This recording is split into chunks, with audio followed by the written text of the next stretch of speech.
I thought I'd do something different for Nintendo Swifties. So I'm looking at, with you, I'm taking a guide on the new Nintendo news. So I'm going to go around the internet, and I'm going to have a look with you at news for this week. There's not really much big news, so I thought this would be a better way to do it this week. So one thing I did notice that was pretty interesting, I've got it up on my phone, not on the computer screen, so you have to just listen to me, is Starlink Battle for Atlas on the Switch. If you buy the actual cartridge for the game rather than a digital download, you'll have to do a 6 GB first day update or download, which is pretty interesting because as it is, the Nintendo Switch doesn't have a very big hard drive, so to then be doing more downloads like this, obviously it's not ideal, but I guess it could be worse. It could be, it says here that is 12.7 GB if you just download it from the eShop, so at least it's less than that. But it's annoying. It's interesting that Nintendo games keep on having this happen, actually. So we'll go across, we'll try and find something else. So what is there? Is there anything here? There's like nothing. It's the dead week for Nintendo news, I'll be honest. Obviously, Super Mario Party came out last week. I have not done a review on that. I don't know why. I forgot to do it. I haven't written a script or anything. So that'll probably be out next Friday or Saturday, because I can do it then. Anything else? Oh yeah, Luigi's Mansion, the remastered or remade one for the 3DS. That came out, I believe, the other day. I think it came out Friday. Maybe it hasn't come out. I saw like some YouTubers have playthroughs of it, so presumably it's out. That looks pretty awesome. I can't record my 3DS screen, so yeah, you're not having footage of that. So here it says that the president of Nintendo of America, Reggie Fils-Aimé, I think it's Amy. He said that he doesn't see Xbox and PlayStation as competitors, which is that's an interesting insight, to be honest. And it says that he cares more about how much time people spend gaming and how Nintendo can how they can cater that. I think that's actually a really good way of thinking of things. Rather than thinking to beat other people and to keep on trying to best them, try and do what the fans want and what the fans need. Because not always what companies do is what the fans want and need. So I do think that's a good idea. I do think that's a good thing. I have a problem here. There we go, never mind. The thing that shows me that I'm recording my screen was in the way of the button, so that's a bit foolish. What else is there here then?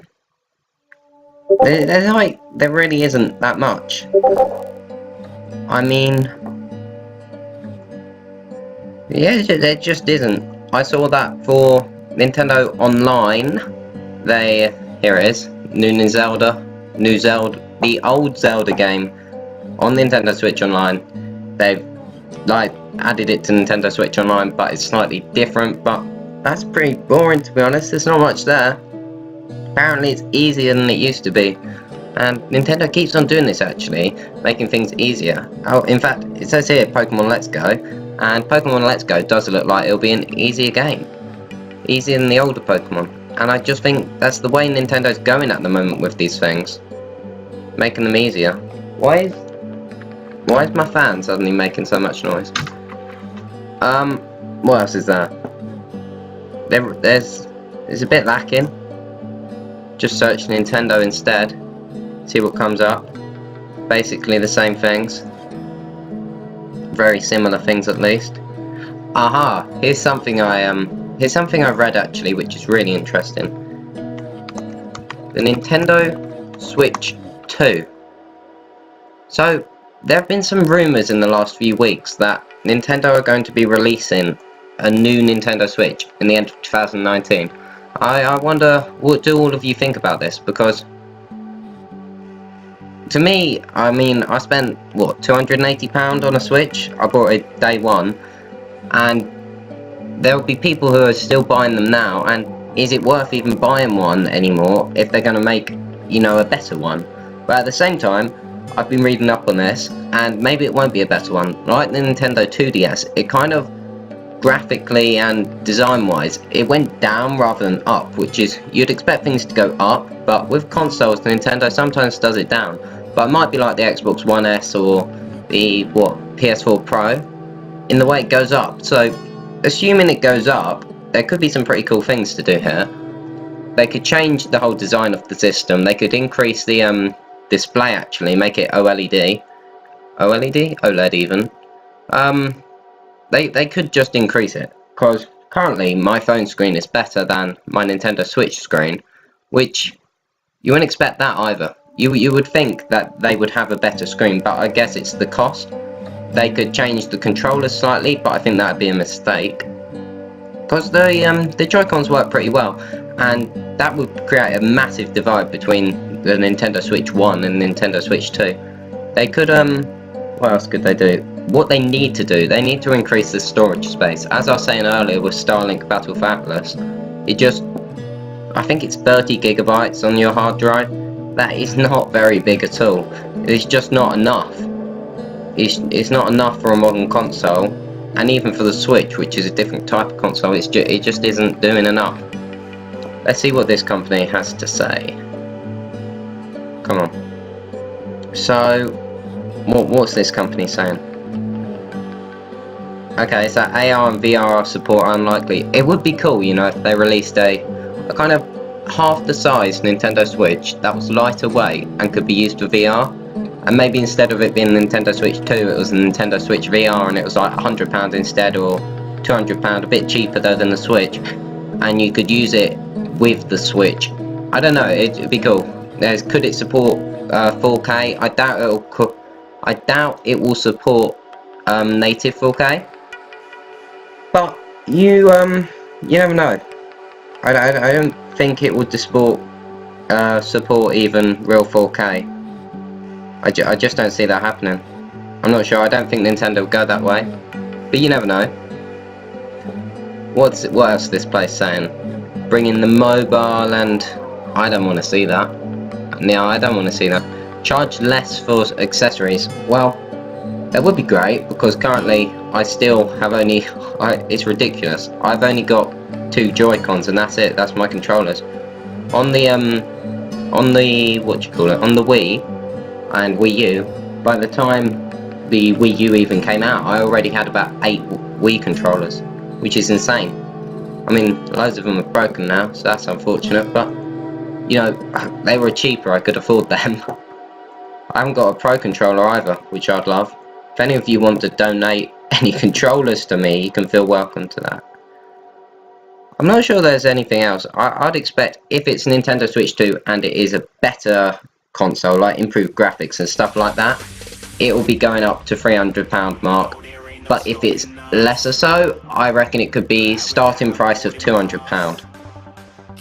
But again, this may not even be real, so you shouldn't get too excited about this. There's also the internet. Perhaps the internet on the Switch could be improved. Maybe some sort of 3G bundle thing. You can get 3G with it. That'd be great. So you can play these online games as you're going around. The games on the Nintendo Switch 2, I'd imagine, would be very similar, unless they really increase and boost the specs, in which case it could be stuff like the next gen stuff, so Black Ops 4 for example, which also came out last week. No, in fact, that came out this week. That came out Friday, and that looks pretty banging, pretty good. I'll be honest, I'm not sure there's much else. It's been pretty dire 2 weeks for news and Nintendo stuff. I really do think we'll have one more look, but I think that is it, everyone. So if you'd like to comment down below telling me what you're excited for with Nintendo in the next few months, and what new things you'd like them to announce, then that'd be great, because I'll read through those comments, because I like reading.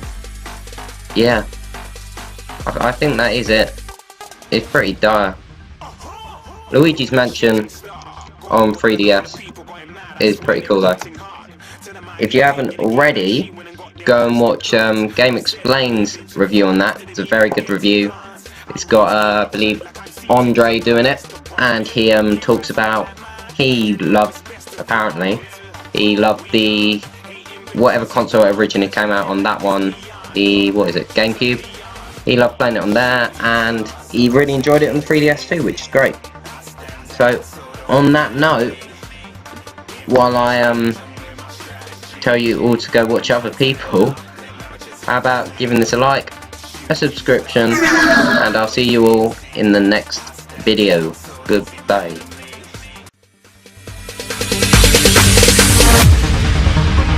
No, there ain't no stopping us. Fly without boarding pass.